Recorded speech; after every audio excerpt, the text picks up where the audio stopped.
Good morning mga ka-auto! Kamusta kayo? So, nandito tayo sa showroom. May nakita ako magandang unit ngayong araw ng Sabado. Kapapasok lang nito mga ka-auto, kaya sabi ko, bibidyoan ko na kasi baka may bumili. Katulad ng mga units na binibidyo ko, nilalabas agad. So, tara, samahan nyo ako ngayong araw. Alamin natin yung unit na sinasabi ko. Nakasubscribe na ba kayo? Kung hindi pa, pakisubscribe naman po yung channel namin. Bibigyan ko kayo ng 5 seconds para mag-subscribe. Ito na ang 5 seconds nyo. 1, 2, 3, 4, 5. Pakisubscribe naman po yung channel namin at samahan nyo ako ngayong araw at alamin natin yung napakagandang unit na to. Let's go!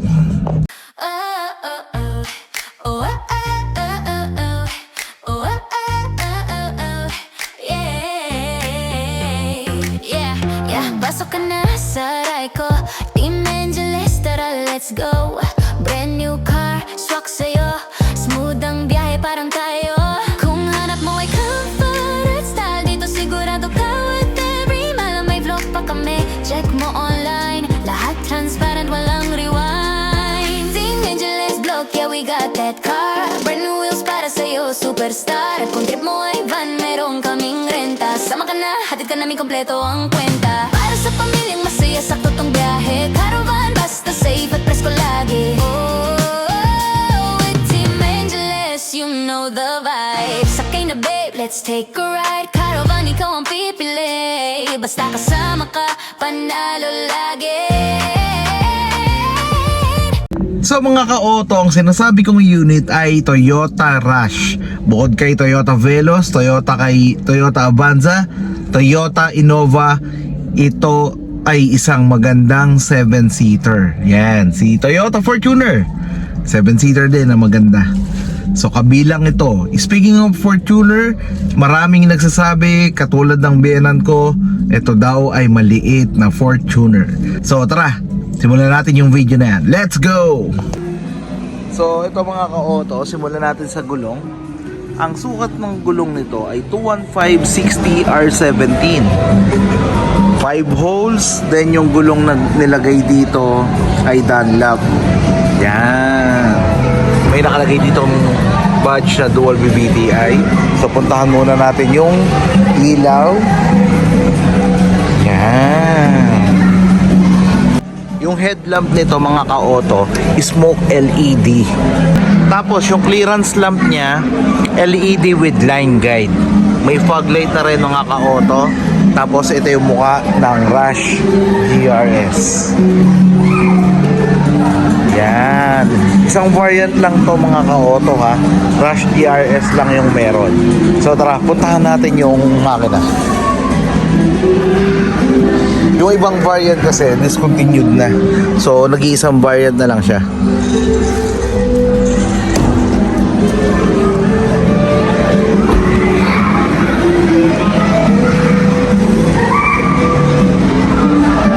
Dito tayo sa engine bay mga ka-auto.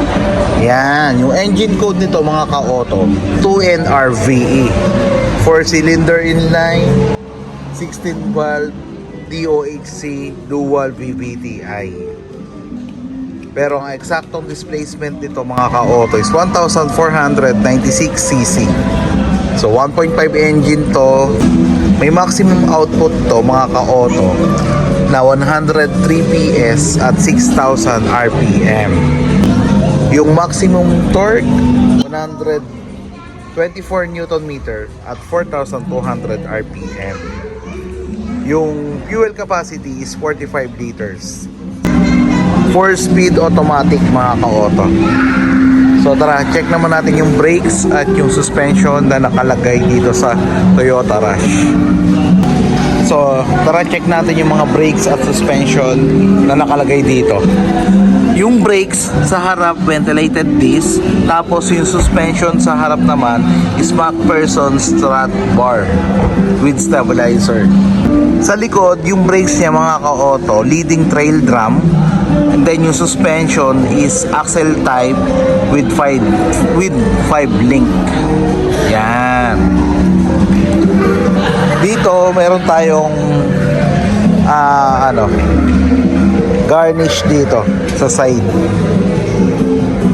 the color black. So check natin kung maluwag nga ang Toyota Rush. Let's go.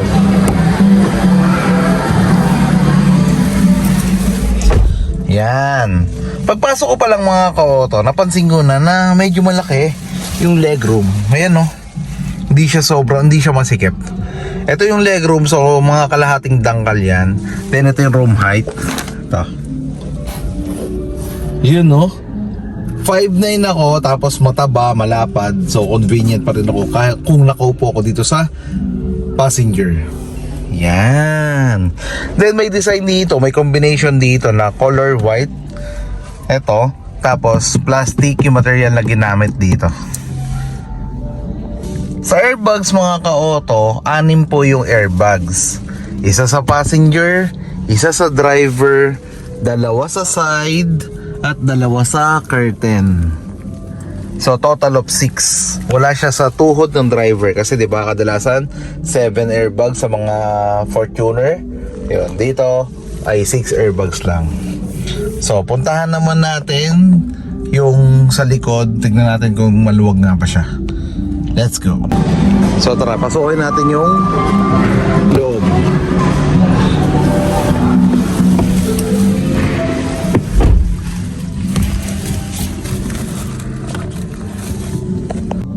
So dito mga ka-auto, yung legroom ito, yan, konti. Tapos ito yung room height. Yan, ito yung room height niya. So okay pa din, komportable pa din. Dito 3 yung pwedeng makaupo. Yan. 3 sa harap, 2. So total of 7 to, 7-seater to. Then ito yun naman yung vent sa likod. Yan, abot na yan hanggang dito sa 3rd row. Ito yung control. Yan.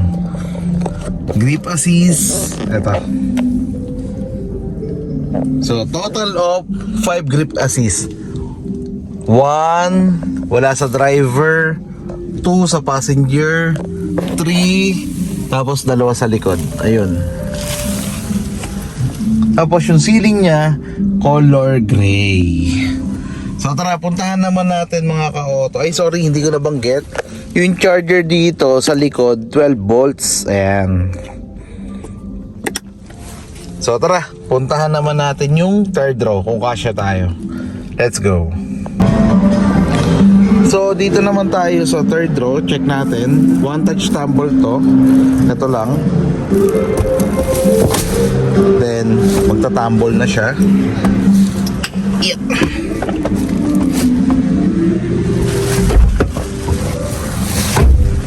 Check natin kung kasya tayo dito sa likod. So dito na ako mga ka-auto sa loob. Ito, ayan, merong maliit na lang na space para sa legroom natin.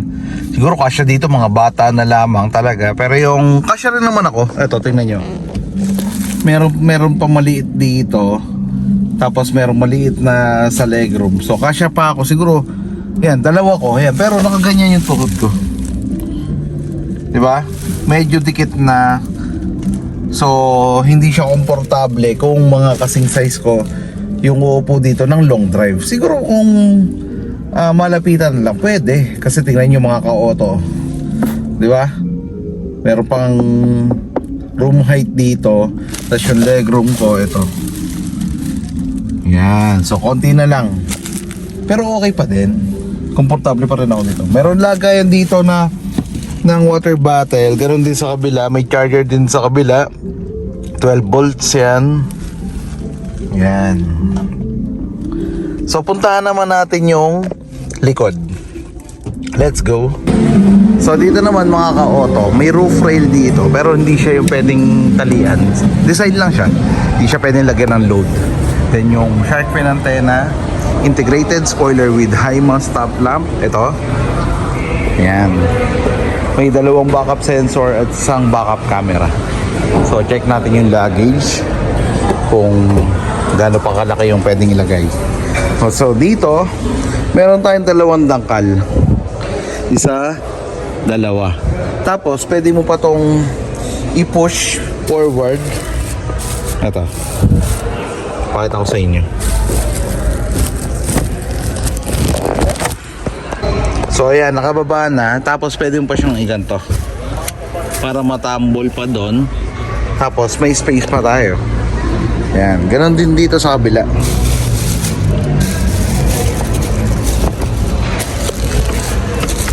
Yan, so nakaganyan na. Pwede rin itambol papunta rin forward. So lumaki na yung luggage. Yan. Di ba? Malaki pa. Kaya pa. Kung nakalagay naman tong upuan, 2 dangkal. Yan, yung spare tire ito mga ka-auto. Yan yung spare tire niya. Yan.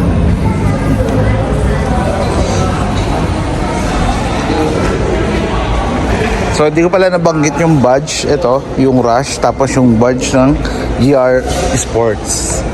So puntahan natin yung dimension mga ka-auto. Paano nga ba ipapark ang isang Toyota Rush? Gaano nga ba siya kahaba? At ano nga ba ang size niya?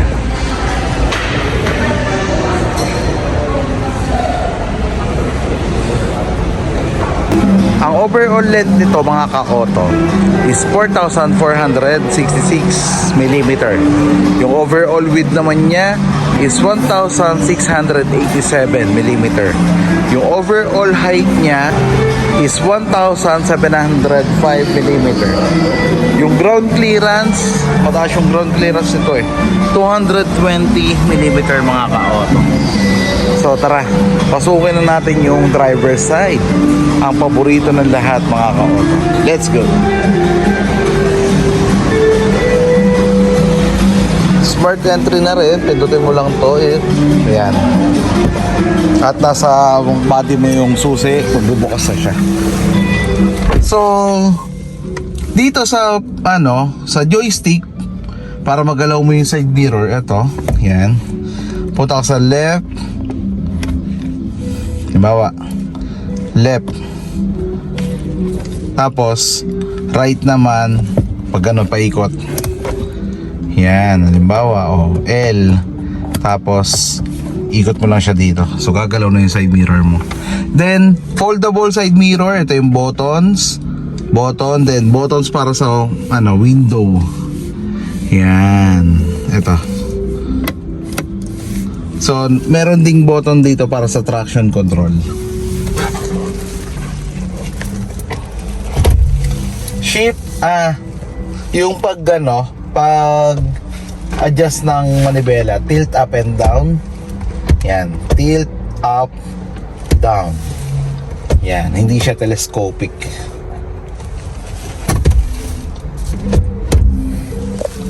Yung material niya, leather, tapos EPS na siya or electric power steering.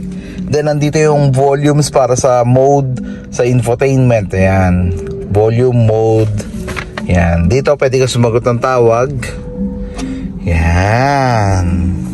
Dito naman tayo sa infotainment. Nandito yung hazard niya mga ka-auto. Tapos 7-inch audio with Apple CarPlay at Android Auto na siya. Bluetooth, AM, FM, radio. Yan, may voice command na rin. Then sa aircon, auto climate control. Tapos push start ignition natin. Meron din tayong charger dito na 12 volts. Yan. Then ito yung shift gear natin. Park, reverse, neutral, drive, 3, 2, and L yung low. Then regular handbrake. Yan, yung material na ginamit sa upuan ay fabric. Yan. Then glow box, vanity sun visor with vanity mirror. Sa passenger, sa driver meron din na salamin, lagayan ng shades. Yan, then ilaw. Yan. So mga ka-auto, na discuss na natin yung dimension, yung engine, yung seating capacity. Seating capacity nito ay 7. Then yung infotainment, 7-inch with Apple CarPlay at Android Auto. Yung presyo, baka makalimutan natin, 1,208,000 yung presyo nito mga ka-auto. Isa ito sa mga 7-seater na pinagmamalaki ni Toyota, di ba? Kasi kamukha ito ng Fortuner mga ka-auto. Meron na rin tong yun nga, mga safety features na 6 airbags, backup camera, backup sensor, ABS, EBD, pos may hill start assist na to mga ka-auto. Yun. So, ayun. Kung naghahanap kayo ng 7-seater mga ka-auto at medyo mataas yung gusto nyo kasi medyo bahain sa area nyo, lalo ngayon maulan, pasok na pasok sa inyo ang Toyota Rush.